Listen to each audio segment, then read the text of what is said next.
स्वाध्याय 2.1 प्रश्न क्रमांक 1 (1/2 (1/8 (1/3 (1/4) यापैकी सर्वात मोठी संख्या कोणती?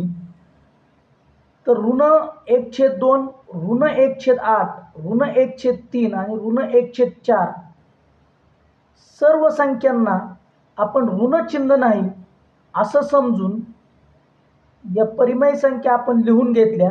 1/2 1/8 1/3 1/4 या सर्व परिमेय संख्यांचा अंश हा सारखा म्हणजे 1 आहे आणि छेद भिन्न आहे.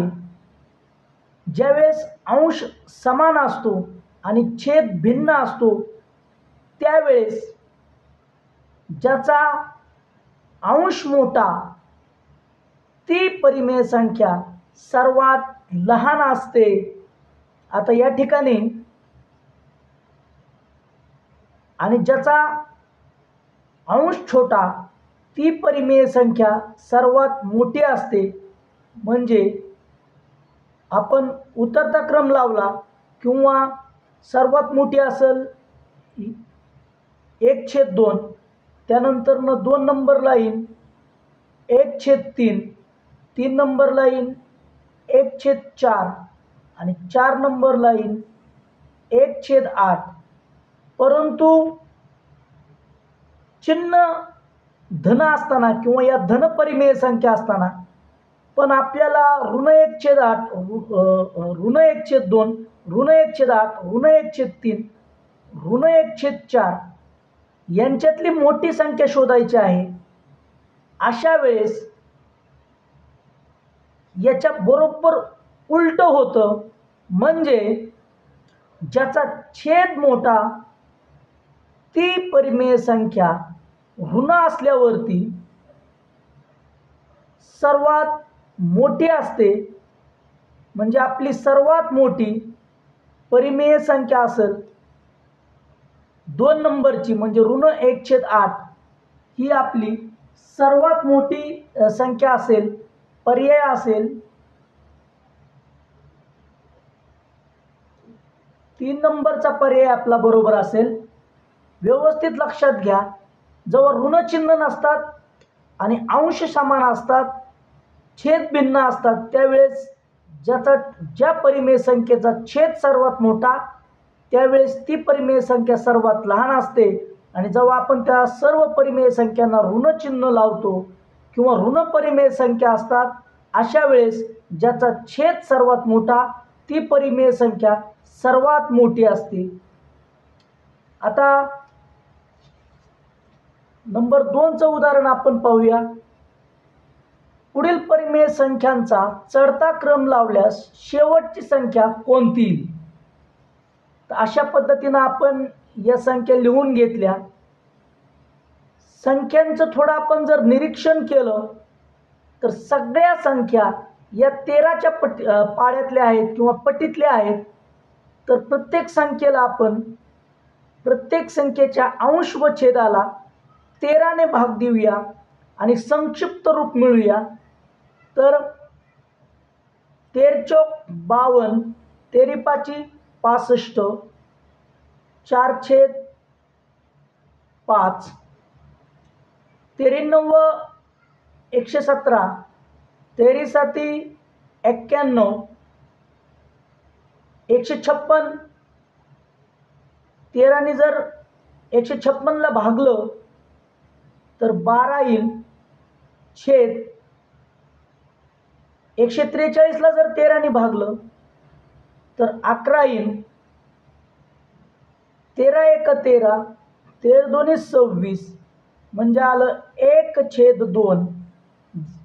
परिमेय संख्येच्या अंश व छेदाला एकाच संख्येने भागलं किंवा गुणलं तरी मूळ परिमेय संख्येची किंमत बदलत नाही. तर आता आपण या संख्यांचा विचार करू संक्षिप्त रूपातील. 4/5, 9/7, 11/12, 12/11 आणि 1/2 आपल्याला शोधायचे काय? पुढील परिमेय संख्यांचा चढता क्रम लावल्यास शेवटची संख्या कोणती येईल? चढता क्रम म्हणजे लहान, सर्वात लहान, यानंतर 9 आणि सगळ्यात शेवटची संख्या असेल मोठी. सर्वात मोठी जी संख्या असेल ती सगळ्यात शेवटी येईल. आता 4/5 मध्ये अंश हा छोटा आहे छेदापेक्षा. त्यानंतर 1/2 अंश छोटा आहे छेदापेक्षा. ही संख्या येऊ शकत नाही, ही संख्या येऊ शकत नाही. 9/7 आणि 12/11 या दोन्हीपैकी कोणती तरी संख्या शेवटी येईल ती आपल्याला फक्त शोधायची आहे. आता आपण या दोन संख्यामध्ये तुलना करूया. आता 9/7 आणि 12/11 यामध्ये कोण छोटं आणि कोण मोठं? तिरकस गुणाकार केला आपण. 9 × 11 11×9 99 आणि 12×7 जर केलं 12×7 84 म्हणजे 99 हे मोठं होईल. म्हणजे 9/7 ही संख्या या 4 संख्यांमध्ये सर्वात मोठी आहे, ती सगळ्यात शेवटी येईल. चढता क्रम लावल्यास 9/7 9/7 म्हणजेच कोण? 117/91. आपल्याला उत्तर मिळेल पर्याय क्रमांक 3 हे आपल्याला उत्तर मिळेल. बाकीच्या इतर संख्यांचा आपल्याला विचार करायचा नाहीये, कारण आपल्याला शेवटची संख्या कोणती येईल ते विचारलेलं आहे. प्रश्न क्रमांक 3.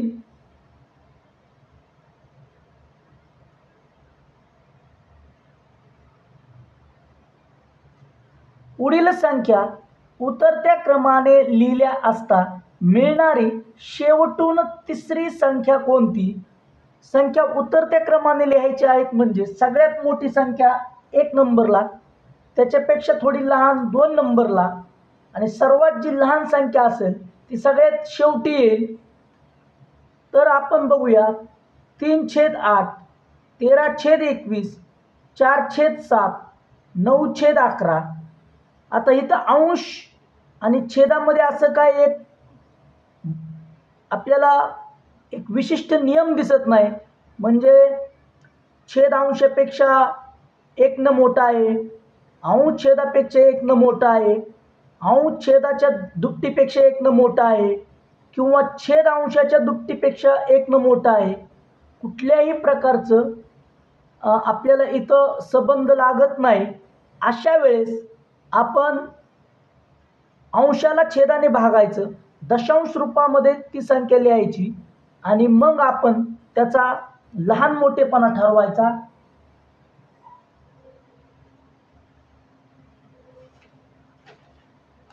तर अशा प्रकारे आपण या संख्या लिहून घेतल्या.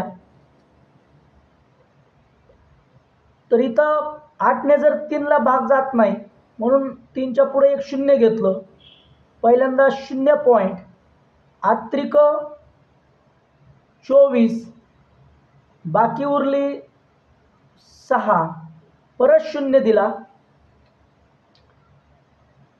8×7 56, 2 अंकापर्यंत ठीक आहे.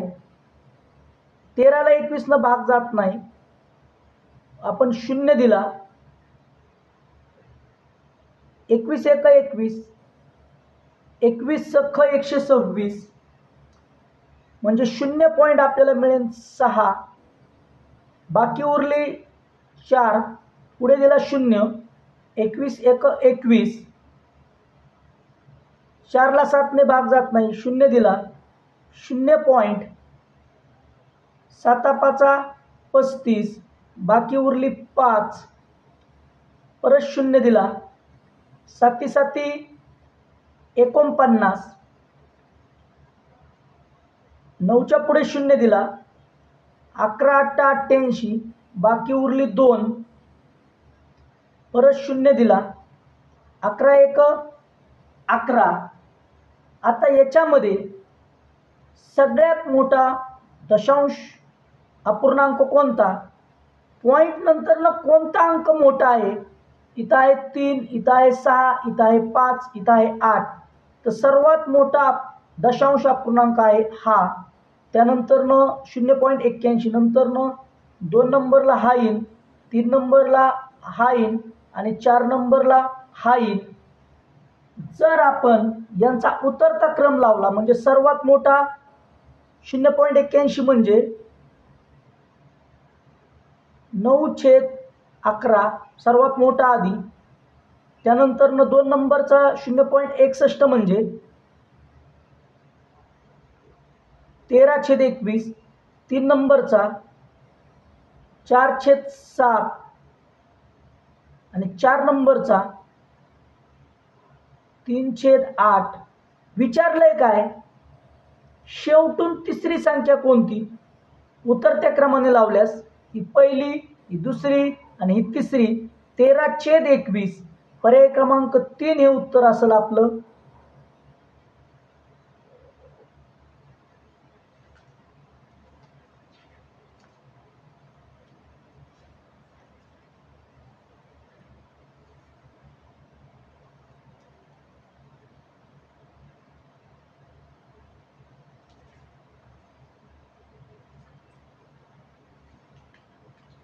प्रश्न क्रमांक 4 पाहूयात. 7/15, 11/20, 2/5, 12/25 या परिमेय संख्येतील सर्वात मोठ्या व सर्वात लहान संख्यातील फरक किती? फरक म्हणजे वजाबाकी.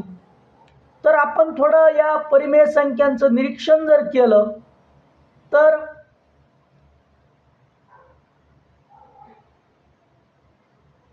4,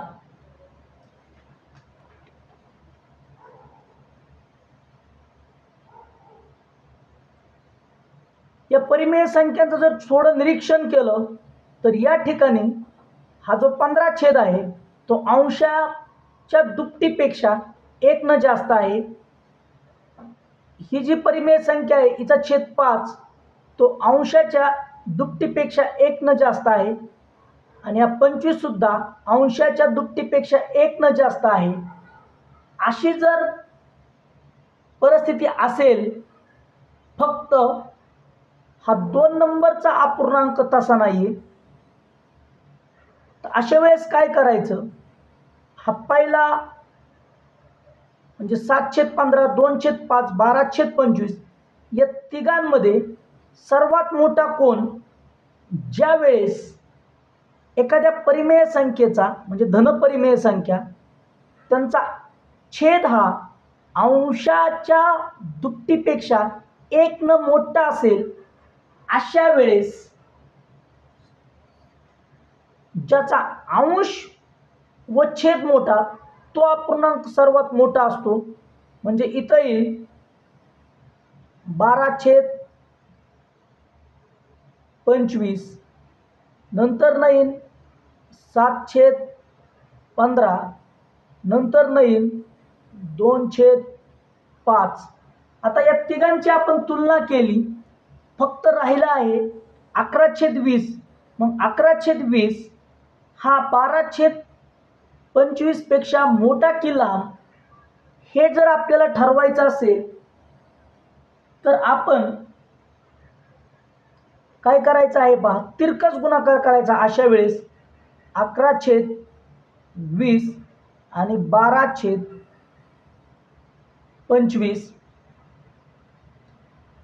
11ने जर 25 ला गुणलं तर ते येईल 275 आणि 12ने जर 20 ला गुणलं, 20 × 200 आणि हे 40, 240 येईल. म्हणजे 275 मोठा असेल, म्हणजे 11/20 हे मोठं आहे 12/25 पेक्षा. म्हणून 11/20 हा सर्वात मोठा अपूर्णांक असेल. आता आपण यांचा उतरता क्रम लावला. उतरता क्रम सर्वात मोठा 11/20, 12/25 2 नंबर, 7/15 3 नंबर, 2/5 4 नंबर.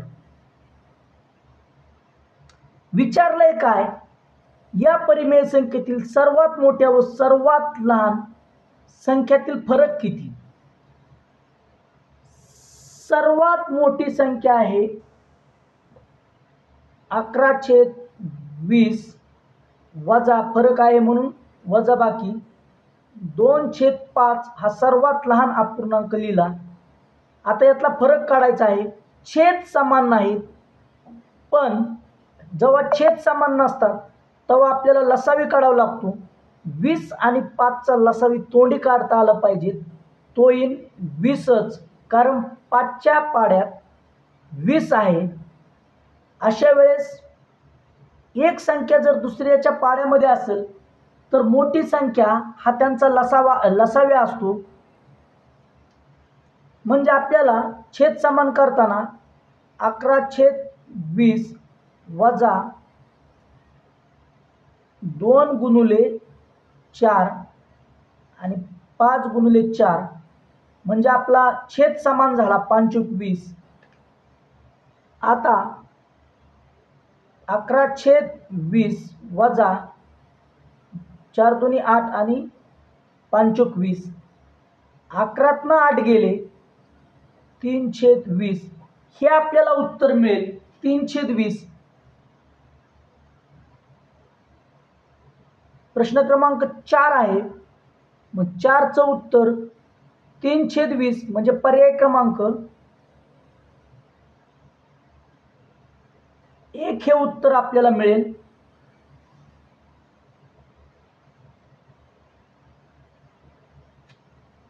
प्रश्न क्रमांक 5, पुढील परिमेय संख्या चढत्या क्रमाने लिहिल्यास सर्वात मोठी व सर्वात लहान परिमेय संख्यांची जोडी कोणती?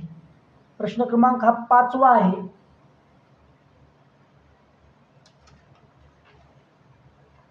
आता या परिमेय संख्या आपल्याला चढत्या क्रमाने लिहायच्या आहेत. चढत्या क्रमाने म्हणजे सर्वात लहान आधी आणि सर्वात मोठी सगळ्यात शेवटी. -6/7, -11/12, -2/3, -15/16, -17/18. बघा, छेद जो आहे तो अंशापेक्षा 1 न जास्त आहे. 11/12, 12 11पेक्षा 1 ने जास्त आहे.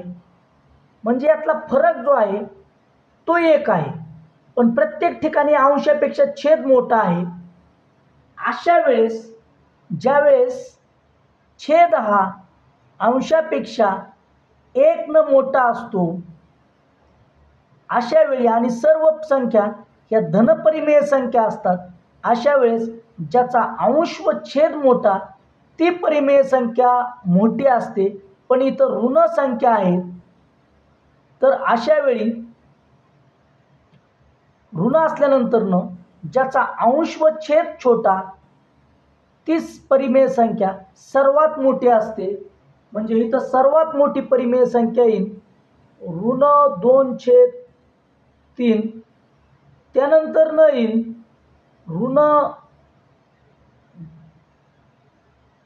प्रश्न काय आपल्याला पाहू द्यात. पुढील परिमेय संख्या चढत्या क्रमाने लिहिल्यास. चढत्या क्रमाने म्हणजे सगळ्यात मोठी संख्या शेवटी पाहिजेत. तर ज्यावेळेस ऋण संख्या असतात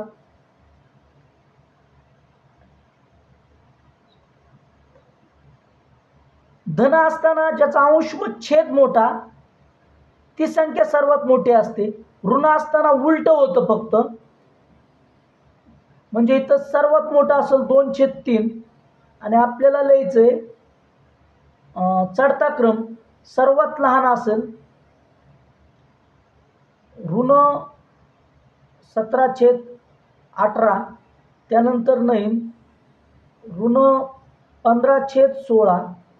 त्यानंतर येईल -11/12. त्यानंतर येईल -6/7. आणि त्यानंतर न येईल ऋण 2/3. ऋण 2/3 ही सर्वात मोठी संख्या असेल.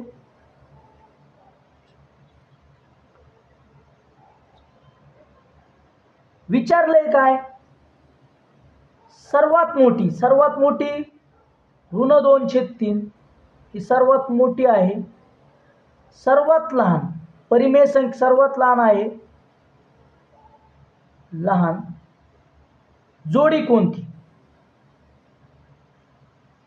तर आपल्याला पर्याय क्रमांक 4 हे उत्तर मिळेल. सर्वात मोठी ऋण 2/3 आणि सर्वात लहान ऋण 17/18. म्हणून पर्याय 4 हे आपलं उत्तर बरोबर असणार आहे.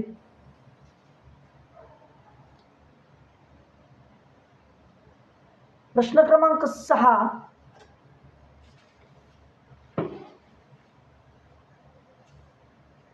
पुढील परिमेय संख्यांचा चढता क्रम कोणता? चढता क्रम म्हणजे लहान संख्या आधी, मग मोठी आणि मग सर्वात मोठी. दिलेल्या परिमेय संख्या आहेत 4/17, ऋण 7/9, ऋण 3/5. तर सगळ्यात महत्वाचं म्हणजे धन परिमेय संख्या ही ऋण परिमेय संख्यापेक्षा मोठी असते. तर या ठिकाणी आपल्याला ही 4/17 ही सर्वात मोठी संख्या असेल. ती आपण सर्वात शेवटी लिहूया. चढता क्रम लिहायचा आहे 4/17. आता ऋण 7/9, ऋण 3/5 यामध्ये मोठं कोण?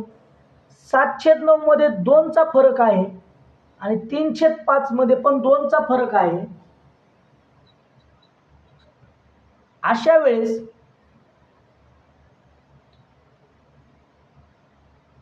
जेव्हा ऋण चिन्ह असतात आणि फरक सारखा असतो अंश आणि छेदामध्ये दोन परिमेय संख्यांच्या, अशा वेळेस ज्याचा अंश आणि छेद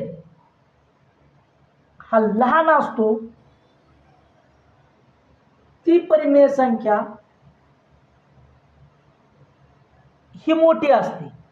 म्हणजे सगळ्यात लहान असेल ऋण 7/9, त्यानंतर येईल ऋण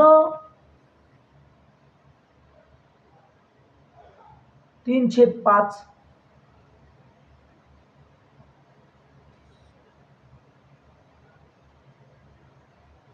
तर आपल्याला विचारले काय? पुढील परिमेय संख्यांचा चढता क्रम कोणता? ऋण 7/9. इथं बघा ऋण 7/9 हा झाला चढता क्रम. सगळ्यात शेवटी तर आपल्याला 4/17 पाहिजेत. 4/17 हे फक्त शेवटी आहे, एकाच पर्याय म्हणजे पर्याय क्रमांक 1 मध्ये आहे. म्हणून आपलं उत्तर पर्याय क्रमांक 1 येईल. बघा ऋण 7/9, ऋण 3/5, म्हणून पर्याय क्रमांक 1 हे उत्तर आपलं बरोबर असेल.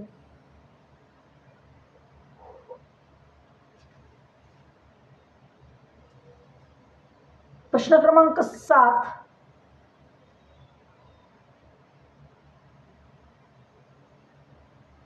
चौकटी कंसामध्ये 5/7 गुणुले 28/15 गुणुले 9/8 गुणुले 3 चौकटी कंस पूर्ण आणि भागिले 9/2 बरोबर किती?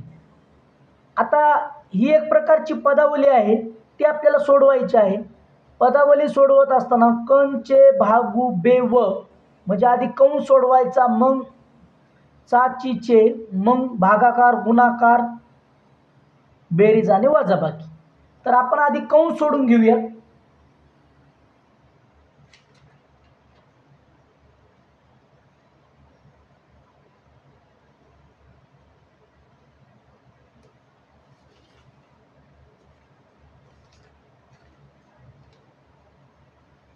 तर पहा, अशा पदावलीमध्ये आधी आपण हा कंस सोडून घेऊयात.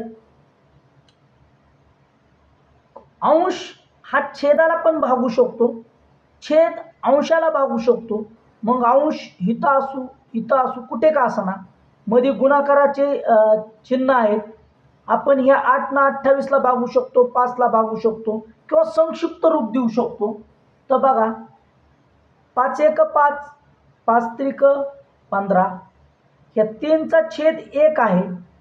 3 ला 3 कट होईल. 7 एक 7, 7 चौक 28, 4 एक 4, 4 दुने 8. शिल्लक काय राहिले ते बघा. कंसामध्ये वरती 9/2. आता 9/2 आणि जर हे तर गुणाकाराचं चिन्ह असेल, आता आपण कंस सोडून घेतला, त्याचं उत्तर आलं 9/2. आणि इथं गुणाकाराचं चिन्ह असेल तर ते आपलं भागाकाराचं चिन्ह असेल तर गुणाकाराचं चिन्ह केल्यावर हा 2 वर जातो अंशाला आणि 9 छेदाला येतो, म्हणजे 2/9 येईल. 9 ला 9 कट, 2 ला 2 कट होईल आणि आपलं उत्तर असेल 1. पर्याय क्रमांक किती आहे बघा 1 चा, पर्याय 4. हे आपलं उत्तर असेल. प्रश्न क्रमांक 8.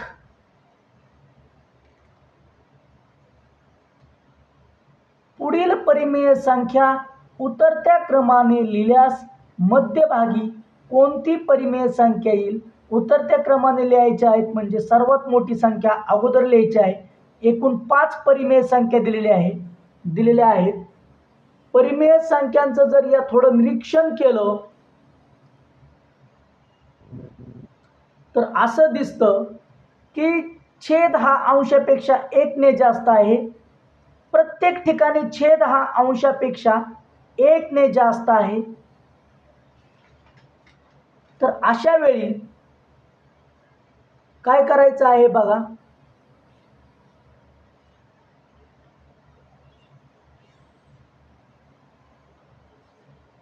ज्याचा अंश व छेद सर्वात मोठा ती परिमेय संख्या सर्वात मोठी असते. आपल्याला उतरत्या क्रमाने लिहायचे आहेत.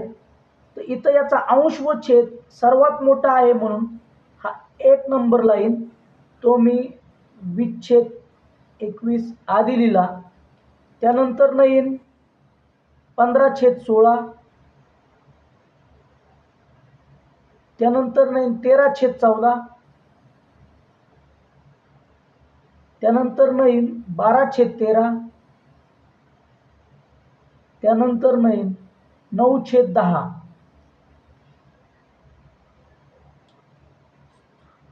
आता विचारलंय काय, हा झाला आपला उतरता क्रम. विचारलंय काय, मध्यभागी येणारी परिमेय संख्या. मध्यभागी 13/14 येईल. पर्याय क्रमांक 3 हे उत्तर असेल.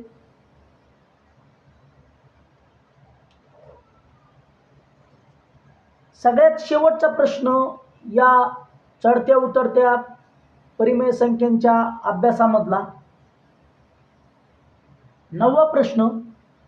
-3/34, -2/17, -5/51 आणि -4/68 या अपूर्णांकाचा चढता क्रम लावल्यास शेवटून दुसरा अपूर्णांक कोणता येईल? आता चढता क्रम लावायचा आहे. सर्व अपूर्णांक जे दिलेले आहेत ते ऋण दिलेले आहेत. आता अशा अपूर्णांकाचं आपल्याला निरीक्षण करावं लागतं. अंश छेदापेक्षा मोठा आहे का, अंश छेदापेक्षा छेदाच्या दुपटीपेक्षा 1 ने जास्त आहे का, छेद अंशाच्या दुपटीपेक्षा 1 ने जास्त आहे का, अंश समान आहेत का, छेद समान आहेत का, लसावी काढता येतो का आपल्याला छेदाचा. अशा पद्धतीने आपल्याला परिमेय संख्यांचा लहान मोठेपणा ठरवता येतो. तर या ठिकाणी 34, 17, 51 आणि 68 यांचा जो छेद दिसतोय तो छेदाच्या सर्व संख्या या 17च्या पाड्यातील आहेत, म्हणजे आपल्याला यांचा लसावी काढता येईल. तर आपण यांचा आधी लसावी काढू. 34, 17, 51 आणि 68. लसावी कसा काढता येईल? 34 म्हणजे काय 17 गुणिले 2, 17 म्हणजे काय 17 गुणिले 1, 51 म्हणजे काय 17 गुणिले 3, 68 म्हणजे काय 17 गुणिले 4. मसावी आला 17, मसावी आला 17. मग लसावी म्हणजे काय मसावी गुणुले, आता 4 म्हणजे काय 2 गुणिले 2, मूळ अवयव पाडूया. 34 मध्ये आणि 68 मध्ये 2 हा अंक समान आहे, गुणुले 2 गुणुले, आता असामायिक अवयव कोणते 3 आणि 2 राहिले म्हणजे 6. 17 सखत दुगवदर्शे 102 आणि दुप्पट 204. हा झाला लसावी. खरं तर लसावी तोंडी काढता आला पाहिजे, तरच आपण स्पर्धा परीक्षेमध्ये टिकू शकतो आणि वेळेमध्ये गणित सोडू शकतो. तर आता प्रत्येक आपल्याला या अपूर्णांकाचा छेद आहे तो 204 बनवायचा आहे.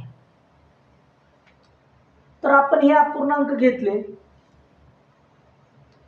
बघा.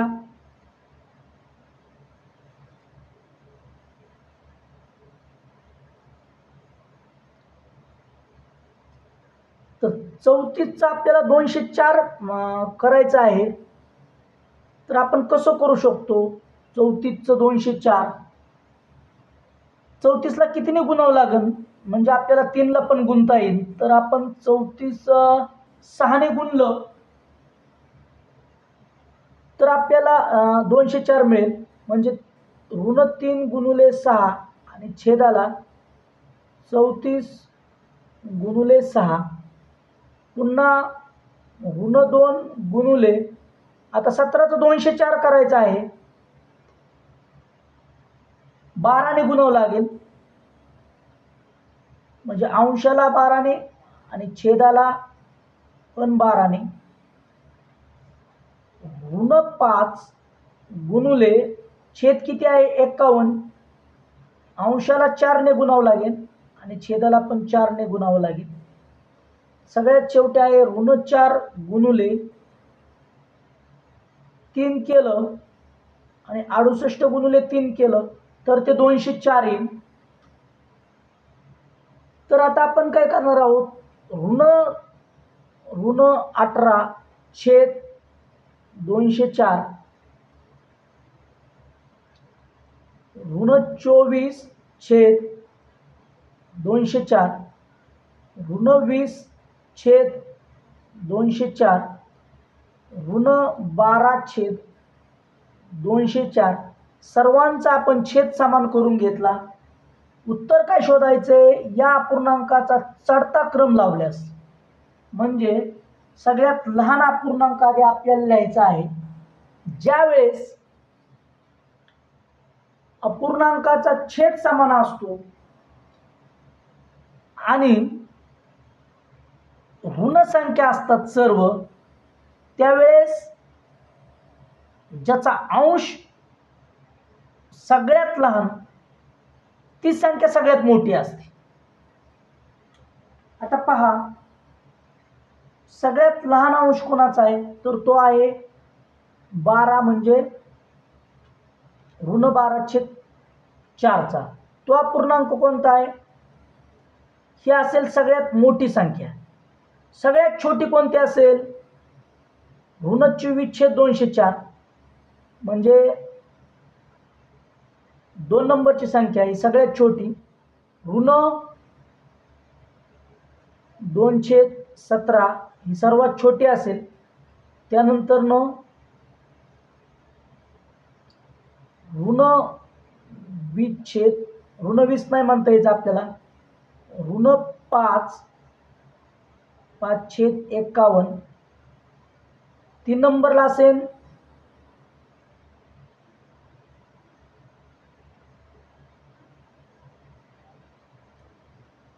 -3/34 आणि 4 नंबरला असेल -4/68. अशा प्रकारे आपण या संख्यांचा चढता क्रम लावला. पुन्हा एकदा चेक करतो. धन जर असत्या सर्व संख्या तर